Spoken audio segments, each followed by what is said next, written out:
Tropicana, faites entrer l'accusé. On va parler d'un cas d'école qui a fait couler beaucoup d'encre.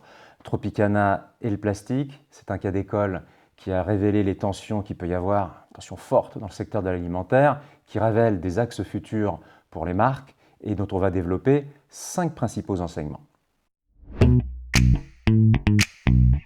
Tout d'abord, le rappel des faits. Tropicana décide, été 2019, de passer au tout plastique pour ses jus de fruits, alors que jusqu'ici, Tropicana était fortement associé aux briques. Résultat, un tollé sur les réseaux sociaux, un appel au boycott. Le consommateur connecté essaye aujourd'hui de fixer les règles du jeu. On ne va pas faire de procès d'intention à Tropicana, mais il paraît évident que Tropicana essaye d'aller sur des codes plus modernes, qui sont essentiellement dictés par la marque Innocent.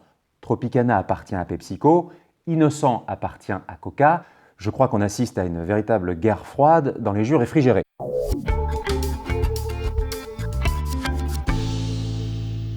Rendons justice aux allégations de Tropicana qui affirment que ces nouvelles bouteilles sont 100% recyclables. C'est exact. Les bouteilles en PET sont faciles à repérer, à trier et à recycler. En plus, les briques sont très difficiles à recycler parce qu'elles sont composées de 3 matériaux, du carton, de l'aluminium et du plastique. La balance du recyclage paraît positive. Sauf que le problème du recyclage dépasse le cadre du marketing. C'est un sujet écologique, politique, international et psychotique. Il faut comprendre également que la psychose du plastique dépasse le cadre du recyclage. Beaucoup de produits en plastique ne sont pas recyclés. Par exemple, en France, une grande partie des produits en plastique, voire même un quart selon certaines sources, n'est pas recyclé mais enfoui.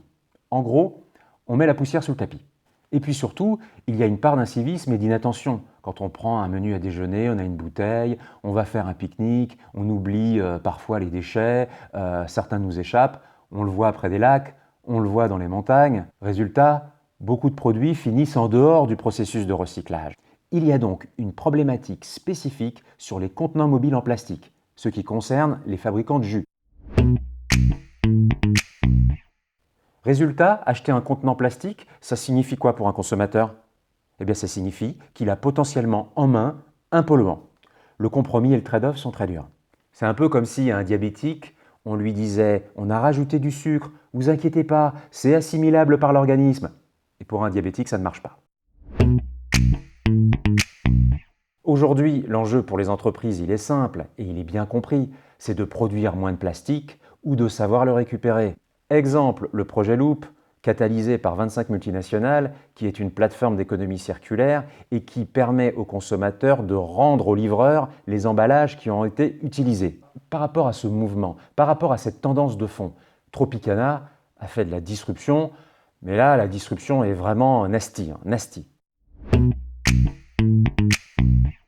L'enseignement majeur qu'on peut retirer de ces réactions, c'est que le recyclage n'est pas la panacée au problème du plastique. Elle ne constitue pas une promesse assez forte pour rassurer, car le plastique est un problème de pollution qui est visible. C'est une dégradation qui mérite d'être traitée, d'être gérée et d'être réparée.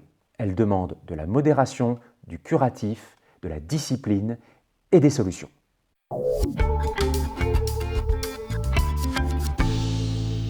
Ça, c'est pour le fond, mais il y a aussi la forme. Rien ne justifie les erreurs de communication qui ont été faites par Tropicana à la suite de cette annonce. La première erreur, c'est quand la chargée de communication a justifié cette décision en affirmant que les consommateurs avaient demandé de la transparence. Alors, à ce que je sache, la transparence, ça ne veut pas dire plastique. Pour montrer un produit à travers un packaging, il y a d'autres moyens. On peut utiliser le verre ou on peut mettre des jauges sur le côté. La transparence, c'est un vrai fantasme collectif. Ça a beaucoup de succès dans le secteur des boissons. Au Japon, par exemple, il y a du café ou des sodas transparents. Aux États-Unis, vient de sortir l'eau alcoolisée, qui est transparente. En France, l'hypermarché Leclerc va sortir son soda transparent, qui s'appelle Gin. Ceci concerne avant tout la boisson en elle-même, mais il y a aussi une grosse tendance à la transparence sur le packaging. Cela assimile le produit à une dimension santé, à une dimension healthy.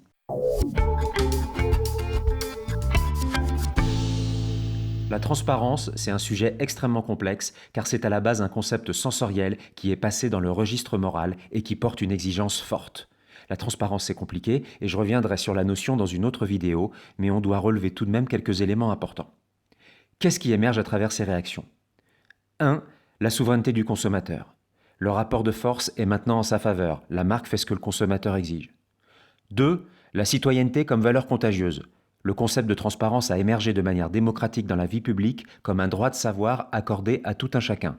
C'est une revendication du citoyen et du contribuable face à la manière dont il est gouverné, et aujourd'hui, ce citoyen contribuable applique les mêmes exigences dans l'univers de la consommation.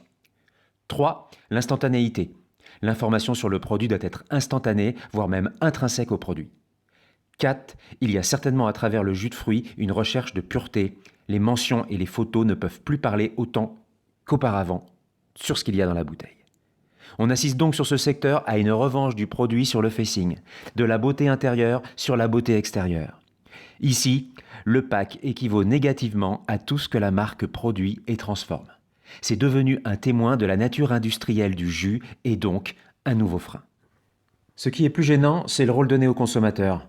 Aujourd'hui, la pollution plastique est considérée comme un crime contre la nature. Le consommateur se sent de plus en plus responsable de cela. Surtout dans le jus de fruits, il y a une forte tension chez le buveur.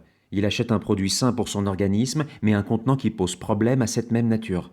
Le consommateur est donc dans un paradoxe, voire une culpabilité. Or, ce que dit la communicante de Tropicana, c'est que les consommateurs sont plus que coupables, ce sont les commanditaires. Le consommateur du jus de fruits, c'est lui qui veut du plastique. On est loin, très loin d'un feel-good bénéfice là-dessus. On est dans un modèle de relation au consommateur qui devient effarant, et le marché du jus de fruits se structure de la façon suivante. On a innocent pour les innocents et Tropicana pour les coupables. Une deuxième erreur tout aussi importante qui a été faite, ce sont les rayons. Vous allez en rayon, pas de message sur les packs, pas d'ILV, pas de stop rayon, aucun discours de marque pour expliquer cette décision ou rassurer les consommateurs. Alors quel sera l'impact? Sur les ventes, on n'a pas de chiffres. Si cela n'a pas d'impact sur les ventes, on en tirera un impact majeur, c'est que ce qui se passe en rayon reste en rayon. La pulsion du consommateur l'emporte sur sa conscience. Sur l'image, en revanche, l'impact est beaucoup plus clair. Cette histoire va laisser des traces. Il faudra vérifier si l'ADN de la marque n'a pas été touché sur le long terme par cette polémique. Nous, on n'est pas là pour enfoncer Tropicana qui reste un leader. Ça reste une marque de confiance. Et il serait injuste que Tropicana soit le bouc émissaire de tous les fabricants de boissons qui utilisent du plastique. En tout cas, pour toutes les personnes qui gèrent une marque, il est bien important de repérer les facteurs émotionnels et psychologiques autour d'un sujet d'innovation ou de rénovation. Pour résumer, les conclusions de cette vidéo sont au nombre de 5. N'hésitez pas à mettre dans les commentaires celle qui vous paraît la plus utile ou la plus importante. And the winner is... On va faire comme aux Oscars et aux Césars.